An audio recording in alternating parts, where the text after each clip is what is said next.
सर्वमङ्गलमाङ्गले शिवे सर्वार्थसाधिके शरणे त्र्यम्बके गौरी नारायणी नमोस्तुते।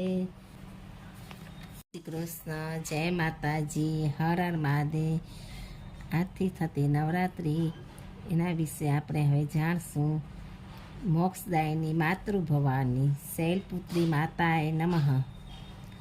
અશ્વિનમાં શારદીય નવરાત્રિ એ એક પ્રમુખ પર્વ છે જે સર્વત્ર ઉજવવામાં આવે છે। 9 અહોરાત્ર અર્થાત વિશેષ રાત્રિઓમાં આ સમયે પ્રકૃતિ ઘણા અવરોધોને દૂર કરે છે। 9 દિવસ સુધી માના 9 સ્વરૂપનું પૂજન અર્ચન કરવામાં આવે છે। મા તો દયા અને ક્ષમાની મૂર્તિ છે। દેવી ભાગવતમાં એના સ્વરૂપોનું સુંદર આલેખન કરવામાં આવ્યું છે। ભક્તો એના અનેક સ્વરૂપોની સાધના આરાધના કરીને સુખ સમૃદ્ધિ અને શાંતિની પ્રાપ્તિ અનુભવે છે। ઓમ હેમ કલીમ ચામુંડાય વિચે આ મંત્ર 9 અક્ષરથી બનેલો હોવાથી 99 મંત્ર કહેવામાં આવે છે। વિચે અર્થાત નમસ્કાર, જેમાં અદ્ભુત અનોખી શક્તિ સમાયેલી છે જે 9 પ્રકારની આપત્તિથી બચાવે છે। શાસ્ત્રોએ મા ભગવતીને મોક્ષદાયની બતાવી છે। એની કૃપા વગર મુક્તિ મળતી નથી। એ મા જ મોક્ષના લક્ષ્યાંક સુધી પહોંચાડે છે। ચંડી પાઠના પ્રથમ અધ્યાયમાં એવું બતાવવામાં આવ્યું છે કે જો મા પ્રસન્ન થાય તો જન્મ મરણના ફેરામાંથી મુક્ત કરી દે છે। સાચા ભાવથી શ્રદ્ધાપૂર્વક અનુષ્ઠાન કરવાથી વૈકુંઠની પ્રાપ્તિ થાય છે। દેવી પુરાણમાં પણ એનો ઉલ્લેખ છે। રાજા પરીક્ષિતને શ્રાપ મળ્યો કે 7 દિવસમાં તારું મૃત્યુ થશે, એટલે રાજપાટ છોડીને પરીક્ષિત ગંગા કિનારે ગયો। અહીં ઘણા ઋષિમુનિઓ તપ સાધના કરતા હતા। એણે બધાને પ્રશ્ન કર્યો કે 7 દિવસમાં મને મોક્ષની પ્રાપ્તિ થાય એવો ઉપાય બતાવો। સુખદેવજીએ એમને 7 દિવસ સુધી શ્રીમદ ભાગવત સંભળાવી, પરંતુ આદ્યશક્તિનું આરાધન ન થતાં વૈકુંઠથી વંચિત રહ્યા। એટલે પરીક્ષિતના પુત્ર માતાજીનો યજ્ઞ કર્યો અને વૈકુંઠની પ્રાપ્તિ થઈ। માતૃશક્તિને જ ઉદ્ધારક કહી છે। આદિગુરુ શંકરાચાર્યજી મહાદેવના પરમ ભક્ત હતા। મા જ્ઞાની હતા। એમણે કેટલાય વર્ષો સુધી શિવ ઉપાસના કરી હતી, પરંતુ સમાધિમાં માતાજીની આરાધના કરવાનો આદેશ થયો। એમણે માતાજીની પણ આરાધના કરી અને કૈલાસ તત્વની પ્રાપ્તિ હેતુ પ્રાર્થના કરી। મા પ્રસન્ન થયા। એમના આશીર્વાદથી સાધના સફળ થઈ અને શિવ તત્વની પ્રાપ્તિ થઈ।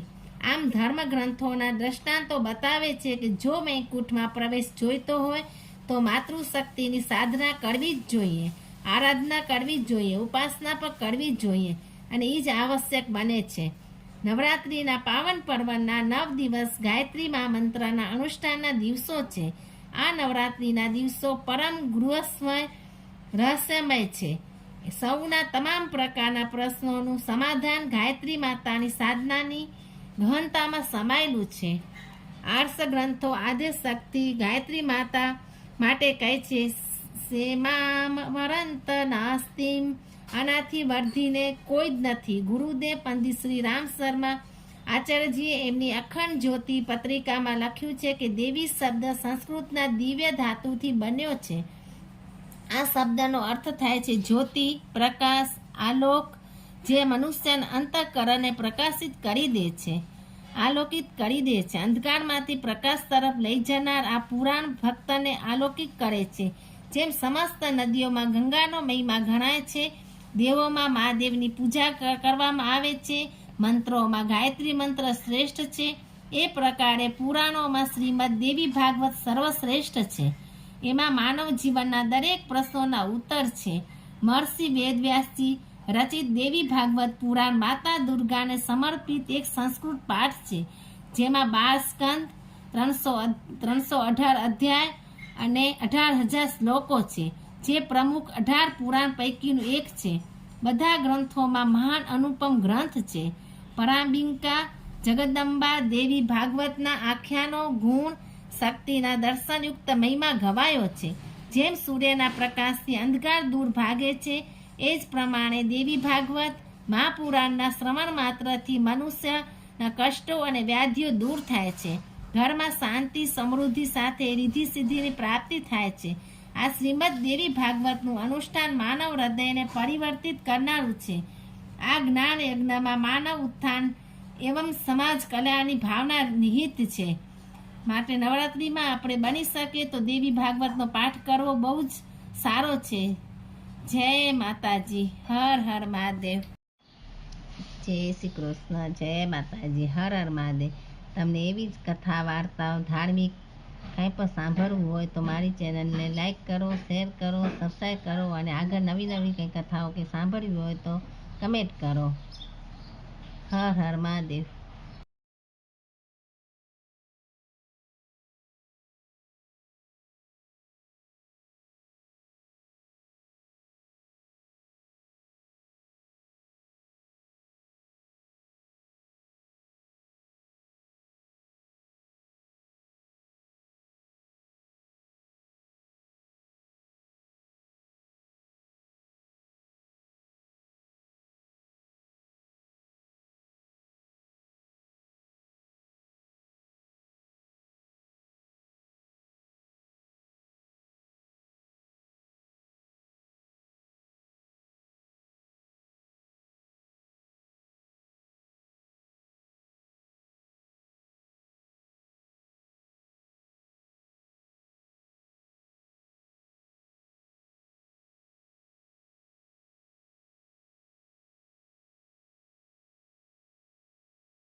જય શ્રી કૃષ્ણ, જય માતાજી, હર હર મહાદેવ. તમને એવી જ કથા વાર્તાઓ ધાર્મિક કાંઈ પણ સાંભળવું હોય તો મારી ચેનલને લાઈક કરો, શેર કરો, સબસ્ક્રાઈબ કરો અને આગળ નવી નવી કંઈ કથાઓ કે સાંભળવી હોય તો કમેન્ટ કરો. હર હર મહાદેવ.